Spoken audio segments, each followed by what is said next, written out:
అదరగొట్టే కారం రంగు రుచి ఆచి కారం పొడి. Breaking news. ఎన్టీవీ ప్రతినిధులు రమేష్ సుధీర్లకు కోర్టు ఊరటనిచ్చింది. ఈ కేసులో వాదోపవాదాలు విన్న మెజిస్ట్రేట్ జర్నలిస్టులు ఇద్దరికి షరతులతో కూడిన బెయిల్ ని మంజూరు చేసింది. పోలీసుల వాదనలో పసలేదని, ప్రాథమిక ఆధారాలు కూడా సరిగ్గా లేవని న్యాయవాదులు కోర్టు దృష్టికి తీసుకొచ్చారు.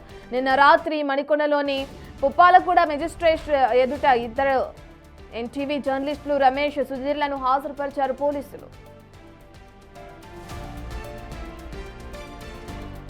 అయితే ఈ కేసులో పోలీసుల తీరుపై డిఫెన్స్ లాయర్ తీవ్ర అభ్యంతరం వ్యక్తం చేశారు. అసలు ఈ కేసులో బాధితురాలు ఎవరు, ఆమె పేరు ఎక్కడ ఉంది, ఆమె స్టేట్మెంట్ ను పోలీసులు ఎందుకు రికార్డ్ చేయలేదు అని న్యాయస్థానం ముందు గట్టిగా వాదించారు. బాధితురాలి స్టేట్మెంట్ లేని పక్షంలో ఇలాంటి కేసులు నిలబడవని, ఇది కావాలని చేసిన అరెస్టుగా లాయర్ కోర్టుకు వివరించారు. లాయర్ వాదనలతో ఏకీభవించిన గౌరవ మెజిస్ట్రేట్ వెంటనే బెయిల్ మంజూరు చేస్తూ ఉత్తర్వులను జారీ చేశారు.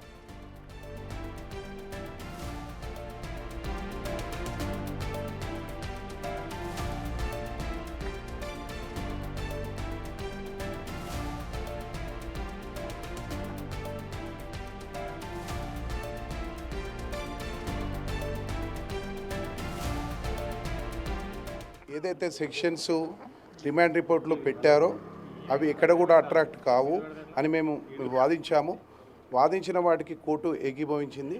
ఏవైతే సెక్షన్స్ ఉన్నాయో అన్ని సెక్షన్స్ బిలో 7 years సంబంధించిన వరకు ఉన్నాయి. అందులో మేము కోర్టుకు చెప్పడం జరిగింది, ఎక్కడ కూడా విక్టిమ్ ఎవరైతే అంటున్నారో ఎక్కడ కూడా పేరు చెప్పడం కానీ, అదేవిధంగా వారి యొక్క స్టేట్మెంట్ రికార్డ్ చేయడం కూడా జరగలేదని కూడా మేము చెప్పడం జరిగింది.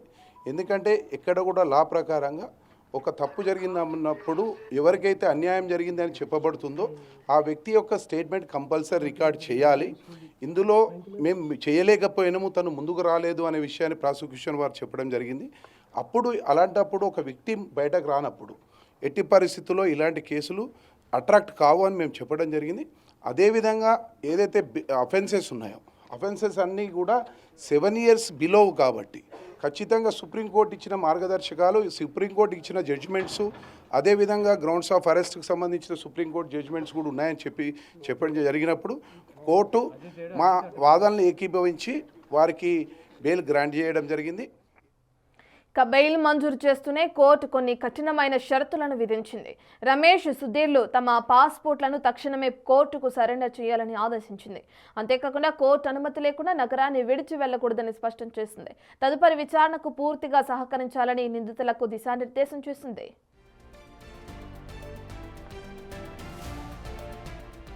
ఈ కేసుతో తమకు ఎలాంటి సంబంధం లేదన్నారు రమేష్ సుధీర్. అక్రమంగా కేసులు పెట్టి అరెస్టు చేశారని అన్నారు.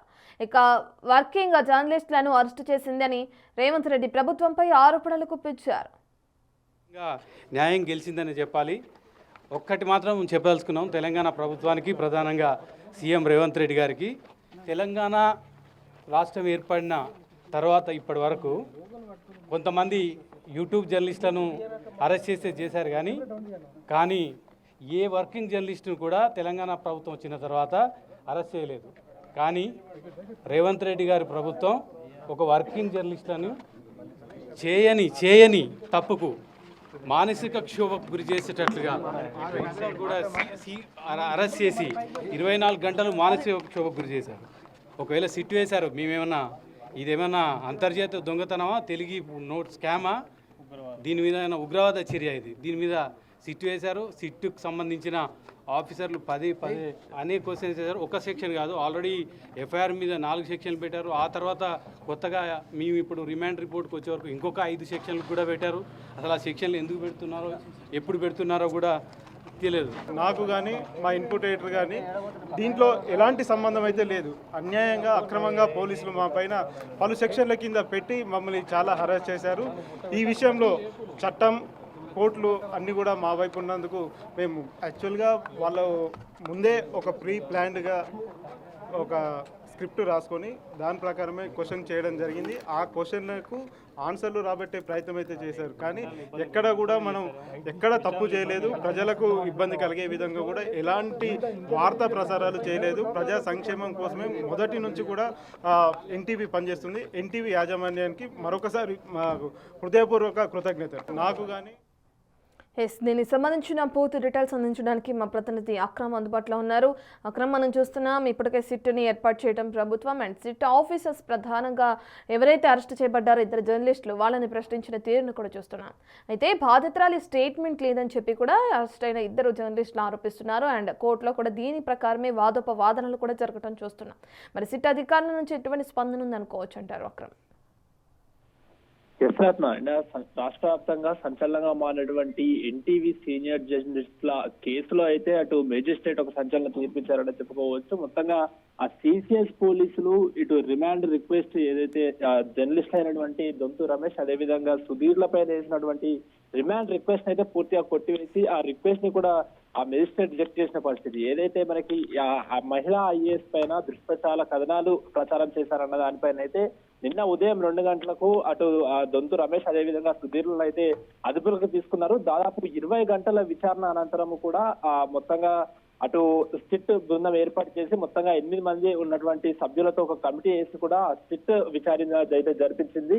అటు అనంతరం ఇటు విచారణ అనంతరం కూడా కింగ్కోటి ప్రభుత్వ ఆసుపత్రికి తీసుకెళ్లి అయితే అక్కడ వైద్య పరీక్షలు కూడా నిర్వహించారు. ఎందుకంటే ఆ రిమాండ్ కి తీసుకెళ్లే ముందు హెల్త్ చెకప్ చేస్తారు కాబట్టి ఆ నేపథ్యంలోనే అటు కింగ్కోటి ప్రభుత్వ ఆసుపత్రిలో కూడా అటు వైద్య పరీక్షలు నిర్వహించిన పరిస్థితి. అయితే వైద్య పరీక్షలు నిర్వహించిన తర్వాత నేరుగా మెజిస్ట్రేట్ వద్దకు తీసుకెళ్లకుండా మళ్ళీ సిసిఎస్ కార్యాలయానికి తీసుకొచ్చి మళ్ళీ దాదాపు 2 గంటల పాటు అటు సజ్జనార్ సైతము కమిషనర్ సజ్జనార్ సైతం కూడా వాళ్ళని విచారణ జరిపించారు. మొత్తంగా 20 గంటల విచారణ అనంతరం కూడా ఇటు మణికొండలో ఉన్నటువంటి మెజిస్ట్రేట్ ముందైతే ఆ ఇంటికి తీసుకెళ్లి అక్కడ హాజరుపరిచిన పరిస్థితి. అయితే దాదాపు నిన్న రాత్రి 12:50 అయితే మెజిస్ట్రేట్ ముందు హాజరుపరిచిన తర్వాత మొత్తంగా 20 నుండి 25 నిమిషాల వరకు అటు మొత్తంగా ఇటు ఆ జర్నలిస్ట్లకు సంబంధించినటువంటి లాయర్లు కూడా వాదనలు మొత్తంగా మెజిస్ట్రేట్ విన్నారు. అందులో ముఖ్యంగా ఎవరైతే ఈ మహిళా ఐఏఎస్ అధికారి పైన దుష్ప్రచారం చేశారంటున్నారో ఆ బాధితురాలి పైన కూడా ఎలాంటి అంటే ఆ పేరు మెన్షన్ చేయడమే కానీ ఆ కథనంలో లేకపోతే వాళ్ళకి సంబంధించినటువంటి ఫోటోలు వేయడం కానీ ఏమీ చేయలేదు. అదేవిధంగా